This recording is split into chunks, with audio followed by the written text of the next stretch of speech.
Hi, class. So this first lecture, I want to remind you of where we've been and then start the process of moving forward into where we're going. So the class is Science and the Christian Faith. One of the major ways these places intersect is regarding the theory of evolution. So we were reading, if I can find the text, Adam and the Genome, right? So we read chapters 1 through 4. That's the science portion. I really encourage you, when you have time, to read 5 through 8, which is the biblical scholar Scott McKnight. I think that would be really valuable. Chapters 1 through 4 dealt with the theory of evolution, looking at how evolution works, how fossils, embryology, and genetics strongly support the theory of macroevolution. Looking at how we might connect it to how language changes over time. It's not about individuals receiving mutated genes or new traits, but it's only when those spread throughout a population that evolution really occurs. It occurs very slowly over many generations. And then, looking at population genetics, there are 4 or 5 independent lines of evidence that would strongly suggest that humans could not come from a single couple like Adam and Eve, but in fact, the early human population would have bottlenecked at a population of about 10,000 individuals, not one couple. Because again, populations evolve, not individuals. And so this makes a historical Adam and Eve problematic, right? Science, as we understand it now, the evidence strongly supports that humans evolved as a population. And then that early population, of course, broke off. And some stayed in sub-Saharan Africa and others went to different parts of the globe. And so you end up with Neanderthals developing in one area and Denisovians in another, and early humans back in sub-Saharan Africa. And then there's evidence that those populations bred with each other later on. And so I have Neanderthal DNA, many of you do, some have Denisovia and Neanderthal DNA. So population genetics is calling the historical Adam and Eve into question. What I want to talk about now is if macroevolution is true, if the evidence we've been learning about is reliable, certainly the experts suggest that macroevolution is true. Professional biologists largely are convinced by the data that they think this is a very strong theory. It's not in jeopardy. It's not going anywhere. If that's true, then how would it impact theology, Christian theology, right? So that's where we're going now. If evolution is true, how would it impact theology? Some of you might say to yourself, I don't think evolution is true. That's totally fine. This is about if it's true. Right? What would have to change? What would be impacted? I'm not expecting you to accept evolution. I do expect you to be open-minded, listen to scientists, look at the evidence, and then at least ask what if, right? So that's where we're at. So I want to look at some of the ways evolution impacts Christian theology. When I was in college, when I was younger, I thought to myself, it doesn't really matter. As long as a person says God created, that's all that matters, right? God created in 6 days. God created through evolution. If God created in some other way, as long as we give God credit, that's all that matters. On one level, that's true, right? As Christians, we need to accept the fact that God is the creator, right? And we're not here by accident. And in fact, like in the Nazarene tradition, it doesn't say you have to believe in a 6-day creation. Nazarenes don't say you have to believe in evolution. But Nazarenes do say you need to believe that God is the creator, right? I think there's something important about that. However, if evolution is true, other theological doctrines are impacted, right? So I've already laid my cards on the table in class. I do not believe evolution should cause us to lose our Christian faith. I don't think it impacts any core doctrine in a way that says Christianity falls apart. But there are certain theological views, if evolution is true, that would have to change or go away. And I want to talk about some of those, okay? So the first theological issue that evolution impacts is the Imago Dei. When you hear me say the Imago Dei, I want you to hear image of God. So in Genesis 1, humans are created in the image of God. This is a powerful statement. It's a radical claim, right, that humans can bear God's image. And so what does that mean theologically is important. And some of the ways people answer it don't mesh well with evolution. So there's more than one way to look at the Imago Dei, right? But some of the ways we've traditionally looked at it don't really work. So for instance, one view is that the Imago Dei refers to the fact that humans have a soul, that God breathed the breath of life into humans, and then we got the Imago Dei as a result. We have a spirit that is eternal. God is a spirit that is eternal, and so we have part of God's image. Where other parts of the natural order don't have souls, will die and decay, humans have this sort of spiritual, eternal element that gives us a connection with the image of God. And this is a way that many people sort of interpret this or understand it. The problem is, and I mentioned this briefly in class, the problem with this view of the Imago Dei is, if humans were in a population, and I want you to think of like a middle ground person between a chimpanzee and a human, right? So like these early, like walking on two legs, very hairy, smaller brained humans, right, have broken away. So chimpanzees are back there, a group of chimps have broken away, and as there are mutations and traits that occur and they become more human-like, right, separated, so one group remains chimpanzees, the other group starts to become early humans. At what point does the soul enter the picture? Like, two of these early humans have a baby together. They don't have a soul, but then the baby suddenly does have a soul, even though there would be nothing to distinguish the baby from the parents. There would be no trait, no characteristic, because evolution is working so slowly, almost imperceptibly, and it would require many generations for those traits to distribute throughout the population itself to see that change occur, right? So where does the soul enter the picture? How do we figure that out? It's very unclear to sort of pinpoint, yes, that's when the soul enters, right? In addition, regarding science, right, neuroscience has shown that many things we used to attribute to the soul, things like our personality, things like our memories, right, all these things that would live on after we die, that we would say, this is what my soul is, have really clear brain elements to them, right? My memory is tied to my brain, my personality, my moral decision making, like all these things sort of have connections to my brain. And so as brains got larger, they developed new capabilities. We became more conscious, more self-aware, more moral. So there seems to be clear links to the brain and these capacities we normally associate with the soul. And so what role does the soul play? So it raises some questions for this view, right? A separate view of the Imago Dei is something like, to be created in the image of God is to mean that we're free, like God is free. We're self-aware. We're conscious. We can love like God loves. We're moral like God is moral. We're rational like God is rational. We're creative. We argue that being created in the image of God is that we possess certain traits that God also possesses. We just have them to a lesser extent, like rationality, intelligence, morality, love, creativity, right? These attributes.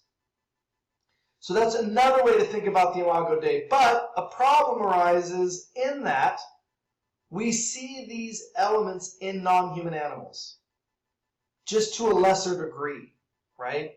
So we know, for instance, that like elephants, this is an elephant down here, I don't know if you can see it, using a mirror to get a piece of tape off of its head. It looks in the mirror, it knows it's looking at itself, and so the elephant is self-aware. We know dolphins do this. We know that large primates, chimpanzees and gorillas can do this. We know that morality exists in non-human animals. On Canvas, there's a video clip called Monkey Fairness, and it'll show how monkeys care deeply about fairness, even though they've never been taught about it, right? And monkeys want to punish cheaters. So if tick picking is a thing, how you establish relationship in their communities, if you refuse to do it, when food gets scarce, they don't share with you. They punish you for not participating with the group. So there are these early forms of morality, hierarchy, punishments that exist in non-human animals. Creativity, rationality, problem solving, this all exists in the natural world, independent of humans. So it seems as though the things we think, this is what makes us create in the image of God, also happen in non-human animals. They're there too, but to a lower degree. So the difference between us and other animals seems to be as a matter of degree, but not a matter of kind. And evolution makes this argument very strongly.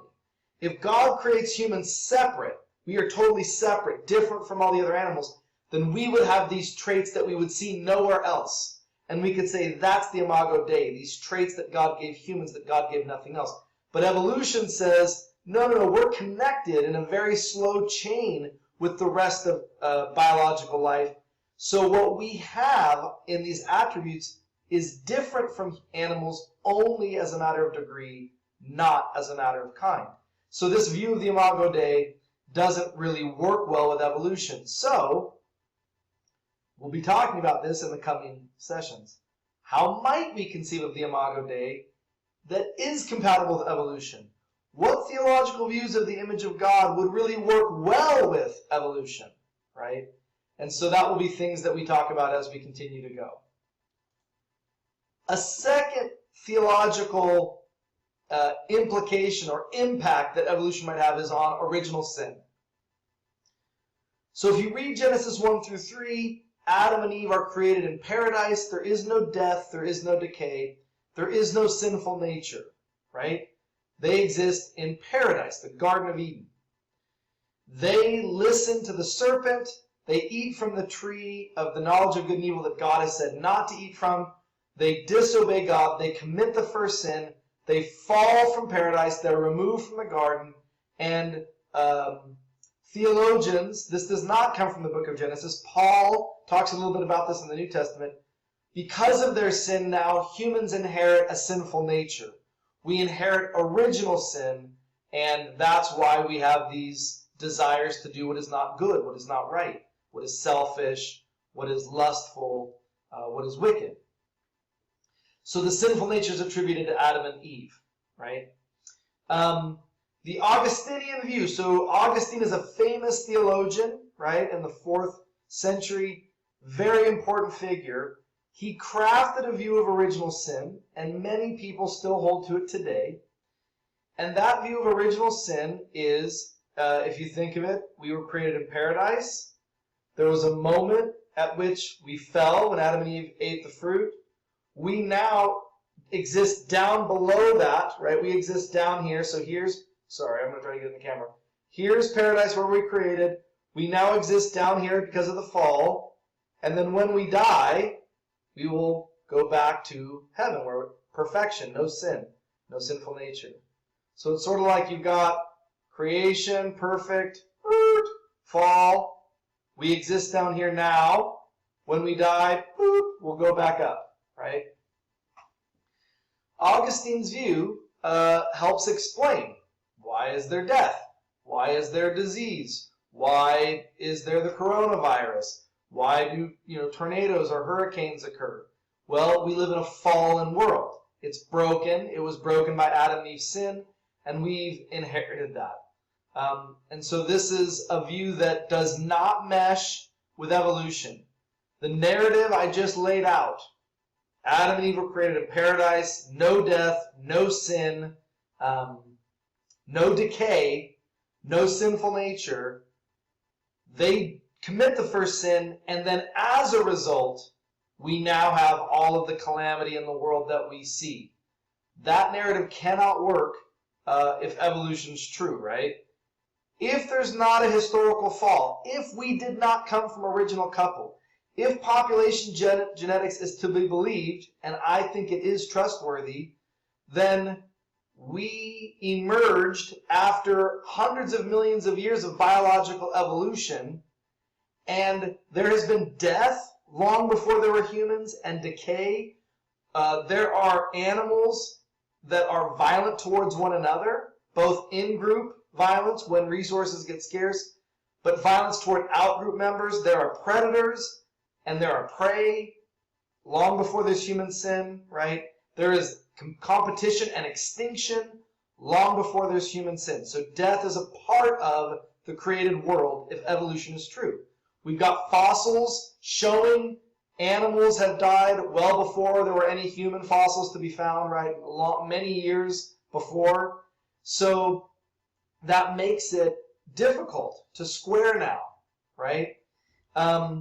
So God seems to have intentionally created this, right? I'm going to keep going, right? If God created through this long process of evolution, does this cause questions like, why would God create this way then? If evolution includes competition and violence and extinction, why would a good and loving God create this way, right? We'll talk about that a little bit later.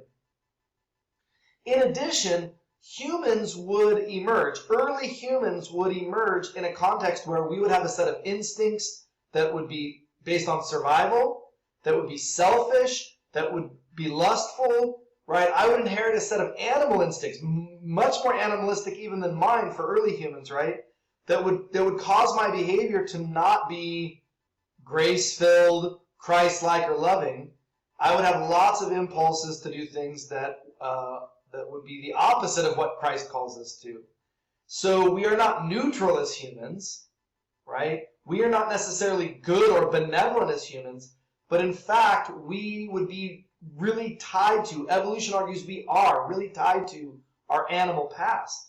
And that many of the drives and the urges that we have can be explained via biological instinct and impulse. So again, it looks like God has intentionally created humans through a long process of evolution to have these instincts and impulses a part of it.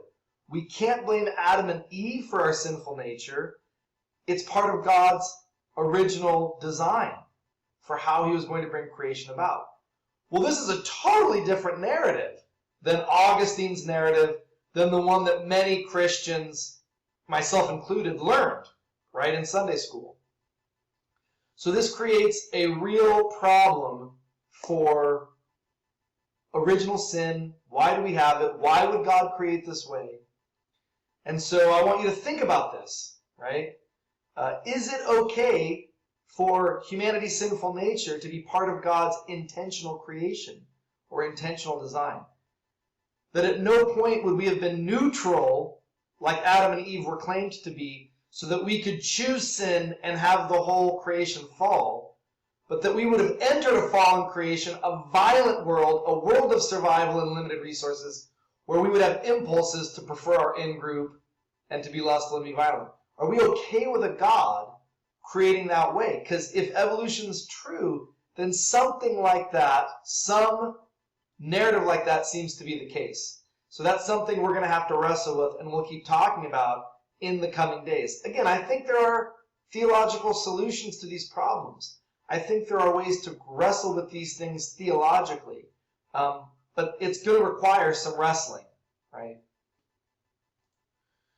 A third theological implication is atonement.